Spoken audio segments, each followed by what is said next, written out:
and welcome. You're watching News Now with me, Snehi Shah, on ET Now. Let's kickstart the show by a report that we're just getting in, and India's affluent class will nearly double to 100 million people within 3 years.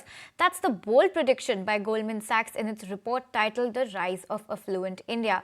Now, what are the key factors driving this optimism, and which sectors will aid India's growth going ahead? Let's get an answer to all of these questions, and I'm now being joined on the show by Madan Sabnavis, who's the Chief Economist of Bank of Baroda, and by Dipan Mehta, the Director at Elixir Equities. Gentlemen, thank you so much for taking the time out on a Saturday for us and helping us understand the implications of this report. Madan, let me come to you first and let's understand a little bit more about this report. And only 4% of the India's working age population, that translates to roughly 60 million people, has a per capita income as of now over 10,000 US dollars. Now, based on this new report, this figure is going to grow to 100 million consumers by 2027. So do you see this panning out by 2027, or do you believe it will take some more time? I do think it would take a little more time, because while it is true that there is considerable inequality in the country, and we have seen that the rich have definitely become richer, and this affluence comes getting higher payments in their organizations where they work through the ESOPs, but also the kind of investments which they've been making into the markets. But this particular number jumping up in the next 3 years looks a bit aggressive to my mind. But there's definitely a case for believing that there is further upward mobility for the second rung of income earners, where you turn from higher income level to the affluent level. So that kind of a transition is taking place. Now, whether it's a good thing for the country, definitely is good, because these are the ones who are going to spend on goods and services, which is going to add to the GDP. But ideally, I think from the point of, given the size of the population, ideally we would like the same thing to trickle down to the lower levels. And that is something which I don't see happen. That has been sluggish, and that's something which needs to change. I think all efforts are on to make sure that we're able to create jobs which create incomes, which brings about better equality of income.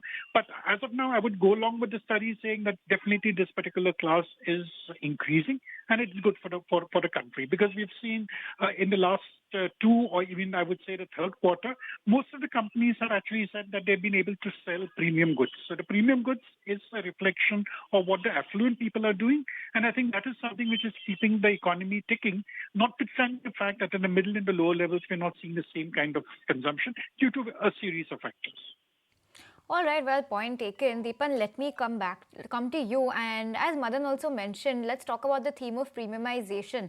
We're seeing that being played out in the retail segment. For example, Nestle is growing faster than HUL. Metro is doing much better than Bata. Trent is doing better than V-Mart. So what is driving this rise in overall retail participation? And do you think that this whole theme of premiumization, this trend that we're seeing, is here to stay for a long time? Yeah, good afternoon, and thank you for inviting me on your show. Absolutely, I think this is the multi-year secular growth story. And this premiumization we can see across industries. You could add automobiles to it, travel, healthcare. And more India has been and is becoming more of a consumption-oriented economy. And that spells very good, I would say, fundamentals for a whole host of consumption-oriented businesses. But at this point of time, you have to agree that a lot of these businesses are very richly valued.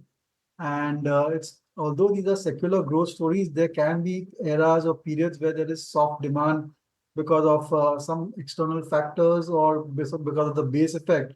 So while these are great long-term investment themes to follow, in my opinion, the medium to short-term one needs to be a bit cautious, because a lot of these stories which are built on rising income and rising wealth have been discounted a bit into the future.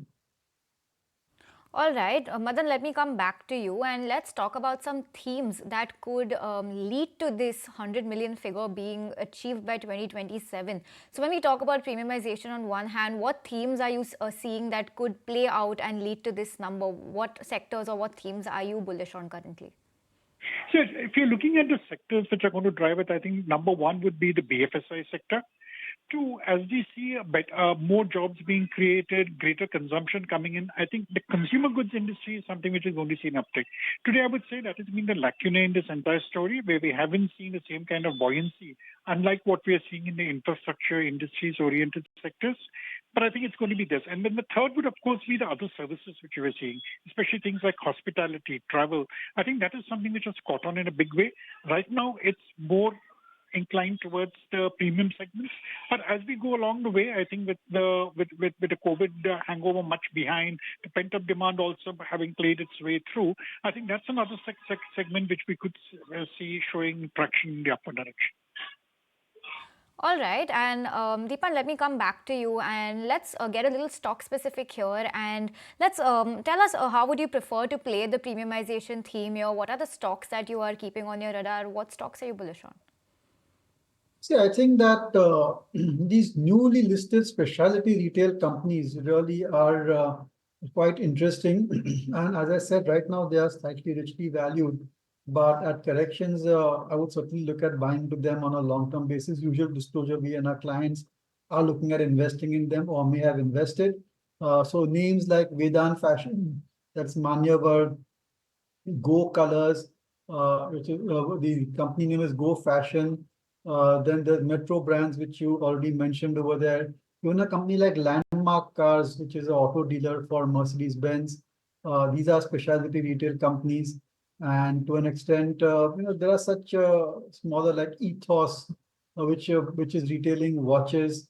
So such companies certainly, could be very interesting, and they have got a very large canvas to expand their retail network. They've just about scratched the surface when it comes to tier two, tier three, and that's where a lot of growth is taking place. But the common thread amongst all of these companies is that they are very, very expensive, anywhere from 60 times to 100 times also on a trailing 12-month price to earnings basis. So the price to earnings growth also is very high.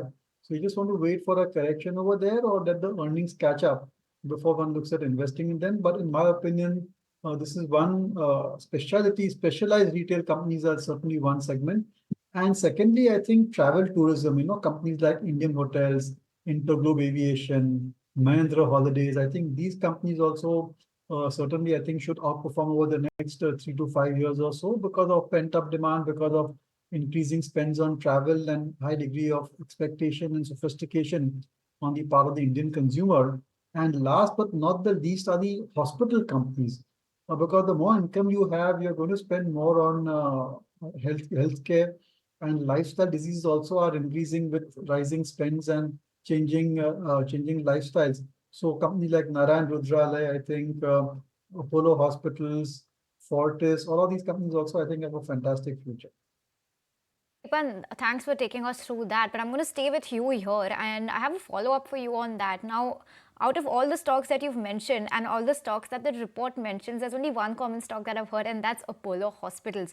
The others that the report mentions is Titan, Phoenix Mills, Make My Trip, Zomato, Devyani, Sapphire, just to take you through a few. So what's your view on these stocks? Do you think these are also good long-term plays? Absolutely, I think, and disclosure that we have ownership position in Apollo and Devyani and Titan as well. I think these are great companies, outstanding businesses. They have got the formula right of retailing in India, and that's a tough nut to crack, mind you. There have been so many failures over there, and they have got great scalability, excellent balance sheets, very aggressive and dynamic management. So from all parameters, these are great businesses. But as Warren Buffett says, that the trick in investing is to buy good or great businesses at reasonable valuation. And I don't think that at this point of time, the valuations for such companies are reasonable. All right, Deepan, thanks so much. Madan, let me come back to you and let's talk about a broader theme over here. So one major route via which Goldman Sachs is predicting this 100 million figure is via equities. Now, we've seen that SIP figures keep surpassing. So do you think that barring minor corrections, the Indian equity market and overall space is a good space to be in right now? And do you think portfolios at present should favor equities over other asset classes as we speak? No, definitely, because if you look at the way in which the equity market has performed in 23-24, it's actually reflecting what we are seeing at the ground level, where we have seen India's GDP growth at, say, 7.3%, which the NSO has pointed out. Now, if I look ahead in the coming years, we still expect the Indian economy to remain robust, maybe not at that same level, but we may still be seeing something in the region of around 6.7, 6.8% growth in the next year. So how is this growth going to come about? A large part of this contribution is going to be coming from the corporate sector. And what we have seen is that the corporate sector have generally been very buoyant in the current financial year. And I would tend to believe that this would get replicated in next year too. So if you're talking in terms of the earnings in general being stable, if not more buoyant than what they were last year, that is something which is also going to get reflected in terms of valuation, in terms of equities.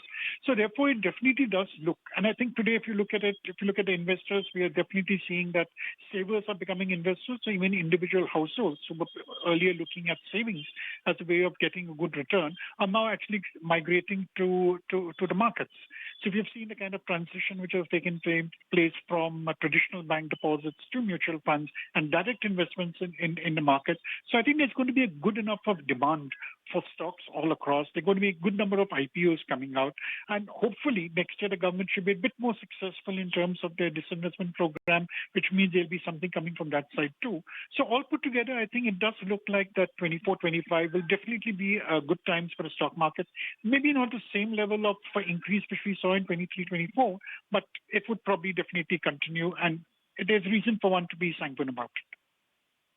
Well, absolutely, point well taken. It's great to have you gentlemen on the show today, Dipan as well as Madan. Thank you so much for taking the time out and joining us on a Saturday. Thanks so much for joining.